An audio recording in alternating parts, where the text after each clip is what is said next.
Hi, good morning, good morning, good morning. Ohayo gozaimasu, may buntag sa inyong tanan. And yes, magluto tayo ng chicken liver ala Mami D. Since na hindi naman tayo pwedeng magluto ng chicharong bulaklak dito sa bahay, yan ang gagawin natin, pamalit, diba? Yan, by the way, minarinate ko lang yung liver. Mga siguro half kilos lang yan, guys. Lagyan ko lang siya ng asin. Konting asin lang, konting betchin, paprika, garlic powder, at saka ng patis. Yan. Pinekos-mekos ko lang, guys. Depende pa rin sa inyo palasa kung gusto nyo maalat or hindi. Tapos lagay lang din ako ng konting all-purpose flour. Then, init ko na yung mantika sa medium heat. Then, duwa na ako ng pang-dry ingredients. Same pa rin.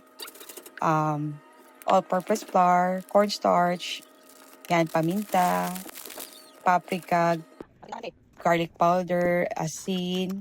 Yan, mekos-mekos lang, guys. Sinalo ko. Then, pag alam nyo na okay na, i-coat nyo lang siya ulit. Then, medyo pagpagay nyo. Tapos, medium heat lang, guys, para hindi rin masyado maluto yung ating liver. Tsaka, dapat control natin kasi para hindi siya tumigas.